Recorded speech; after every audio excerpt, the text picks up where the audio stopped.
बादशाह सलामत आज कुछ ज्यादा ही फिक्रमंद नजर आ रहे थे। ऐवानी सल्तनत के तमाम वुज़रा और मुशीर मौजूद थे। सिपा सलार ने वजह दरियाफ्त की तो बादशाह सलामत ने कहना शुरू किया, ऐवान में मौजूद तमाम हजरात से मैं आज मशवरा करना चाहता हूँ कि मुझे इस सल्तनत का वली अहद मुकर्रर करना है। अब मेरी तबीयत भी कुछ ठीक नहीं रहती और मैं ये नहीं चाहता कि इस सल्तनत के तख्त व ताज का फैसला मेरे बाद कत्ल व गारत गरी से हो। वैसे भी हमारी सल्तनत की रवायत है कि जानशीन मुकर्रर किया जाता है, लेकिन फैसला नहीं कर पा रहा हूँ कि इंतखाब किस तरह करूँ। वजीर आजम ने इजाज़त के बाद तजवीज़ पेश की। मेरे ख्याल में शहजादा बिस्मल को ही मुकर्रर कर दें। इसके पहले कि बादशाह सलामत कुछ कहते कि सिपा सलार ने अपनी बात रखने की इजाज़त मांग ली और कहा, बादशाह सलामत, ये तो बहुत ही आसान काम है। आप दोनों शहजादों के दरमियान मुकाबला करवाएं और मुकाबले में कामयाबी हासिल करने वाले शहजादे को वली अहद मुकर्रर कर दें। वैसे भी जुड़वा होने के सबब शहजादा अकमल और शहजादे बिस्मिल की पैदाइश में चंद लम्हों का ही फासला है।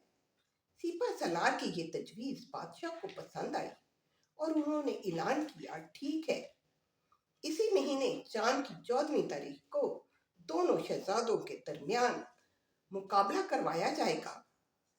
फिर चांद की 14वीं तारीख आ गई। शाही मैदान तालियों और नारों से गूंज रहा था।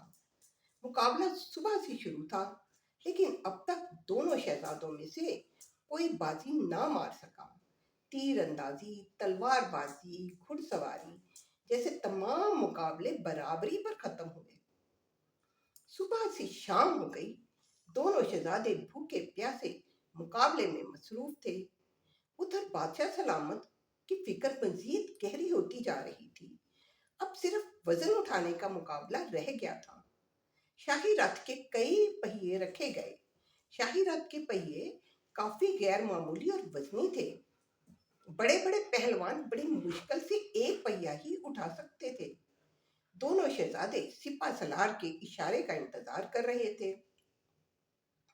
सिपा सलार के हाथ में एक लाल रंग का झंडा था, जिसके ऊपर उठाने पर पहिया उठाना था और झंडा नीचे रखने पर पहिया नीचे रखना था।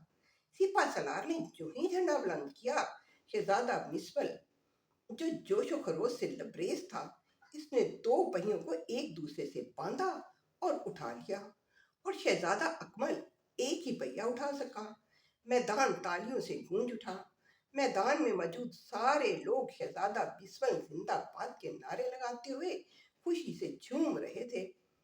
शहजादा बिस्मिल को यकीन हो गया कि इसकी जीत पक्की है। वो पहिए जमीन पर रखकर वजीर आजम से गले मिलने लगा।